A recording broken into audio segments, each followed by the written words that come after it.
Olá, o boletim diário de hoje é super especial. Você pediu e ela está aqui. Ela que é doutora e mestre pela PUC aqui de São Paulo, professora de Direito Administrativo também aqui na PUC São Paulo, assessora de controle externo do Tribunal de Contas do município de São Paulo, especialista em contratações públicas e este sou eu que vou colocar. Uma simpatia em pessoa. Seja muito bem-vinda ao nosso quadro, a doutora Cristiane Stropa.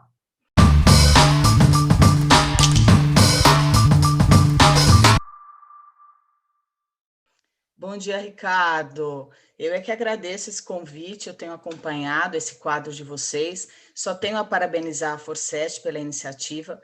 Esse momento da pandemia é um momento realmente para a gente disseminar conhecimento.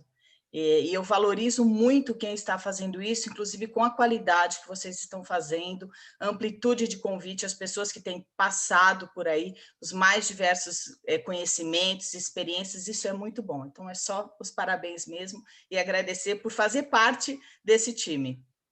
Aguardada há muito tempo, viu, doutor? E eu quero aproveitar aqui esta agenda, estou super feliz e já comentar aqui da sua humildade, da sua simplicidade. Muito obrigado, porque eu vejo que hoje em dia está todo mundo querendo aí reinventar a roda, mas você aceitou o nosso convite e já nos surpreendeu, porque você deseja falar aí da nova lei de licitações, mas de uma coisa que quase ninguém, pelo menos eu tenho visto aí comentado, né? Que é o artigo 1 e 2.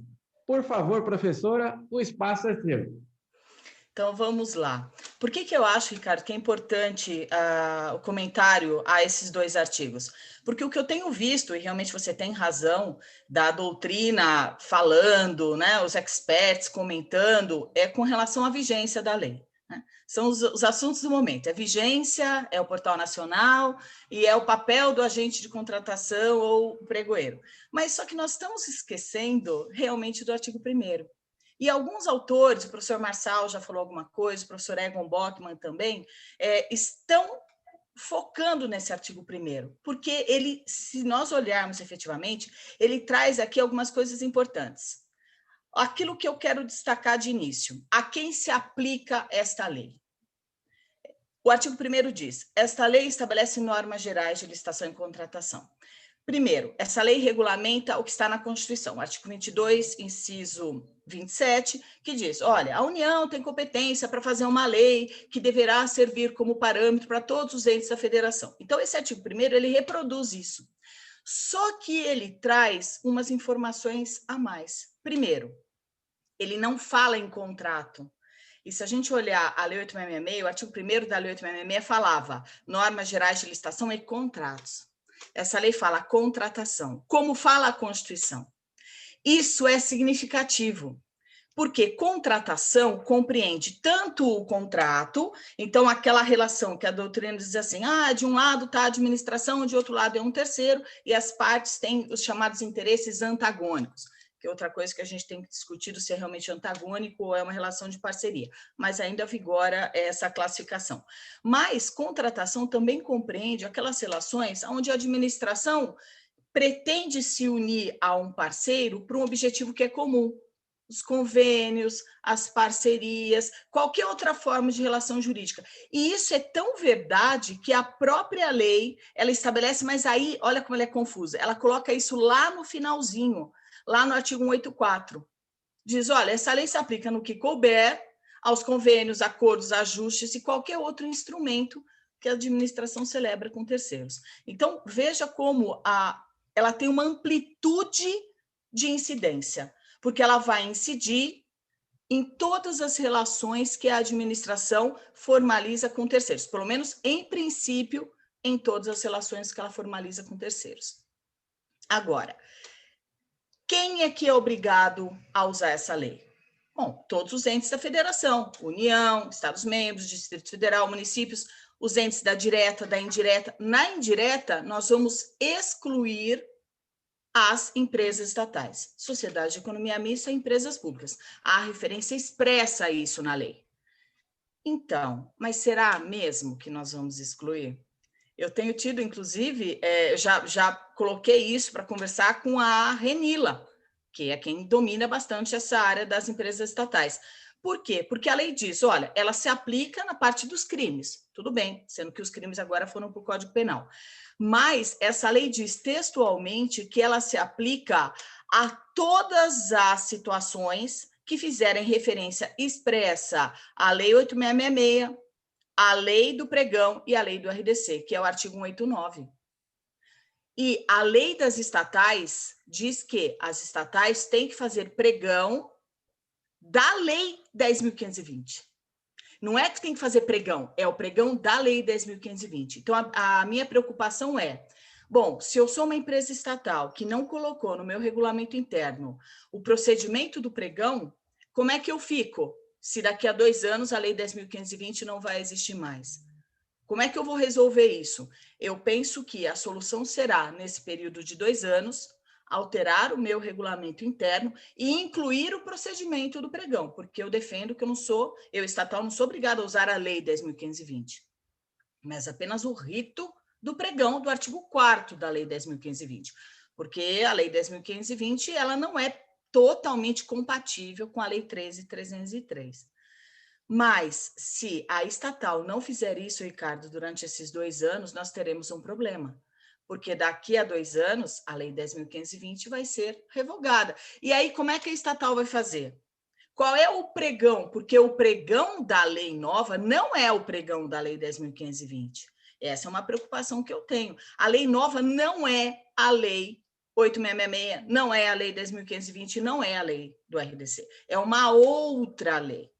Então, penso eu que as estatais terão problemas se elas não fizerem a adaptação e incorporarem o que é o pregão internamente. Uma outra questão que eu queria discutir com relação a essa incidência da lei é o que significa normas gerais. Existe hoje vamos dizer assim, uma nova posição surgindo na doutrina, no sentido de que a noção de norma geral da nova lei não é a noção de norma geral da Lei 8666.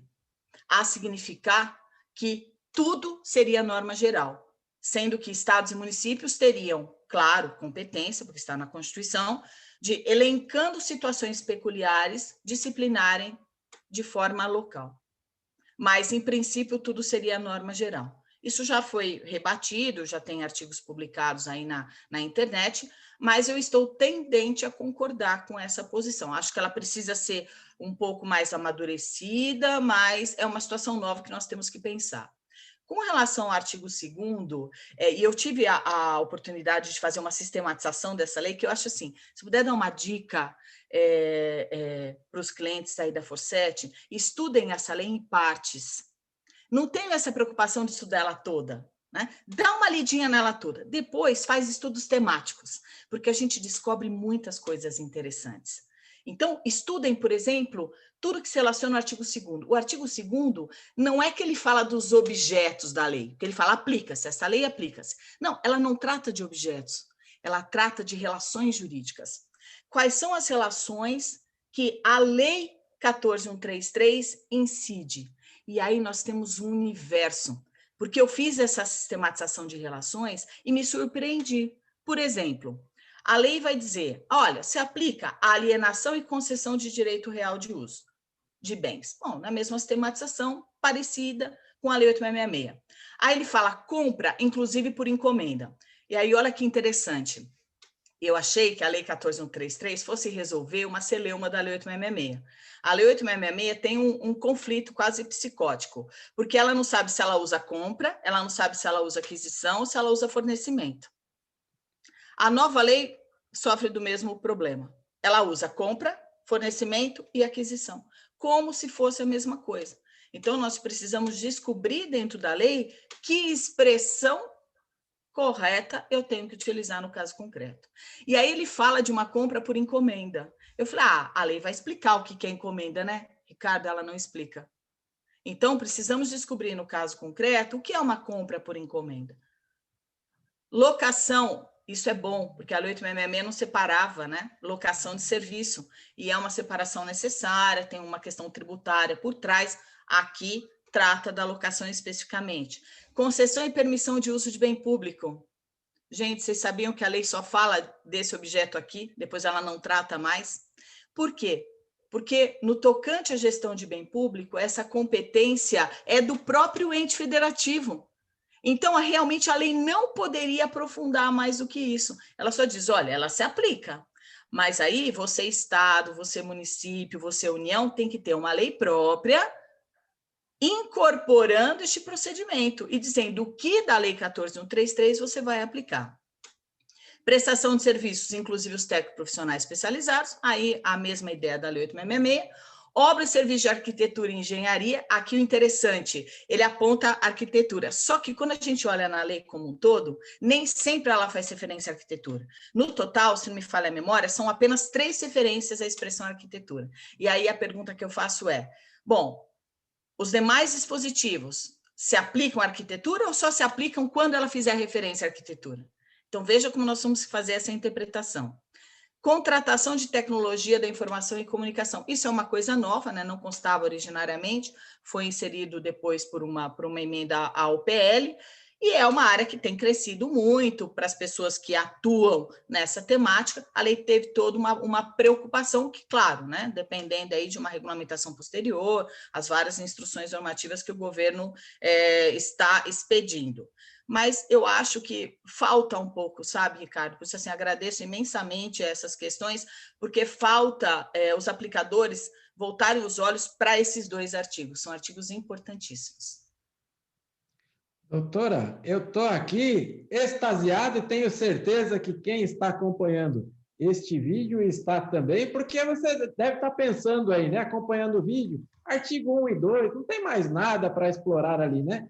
Que aula, meus amigos, que aula! E se você quer continuar acompanhando essa aula, este aqui é o vídeo de número 1. Na próxima quinta-feira eu vou tentar arrancar um pouco mais aqui da doutora Cristiane. Mas, por favor, doutora, eu estou assistindo aqui o vídeo, a nossa audiência está aqui. Qual a melhor forma para entrar em contato com você, doutora? Por favor, o espaço é seu. Então, vamos lá. Eu nunca lembro de cabeça. Acho que a melhor forma é através do Instagram, né? Hoje tem sido o meio mais fácil. É Cris, o meu nome escreve um pouquinho diferente, né? CHRIS, STRO 2Ps, é Cris Estropa, tudo junto, .professora. Acho que é o melhor modo. Eu, quando vejo lá algum contato, algum direct, eu sempre respondo. Agradeço imensamente.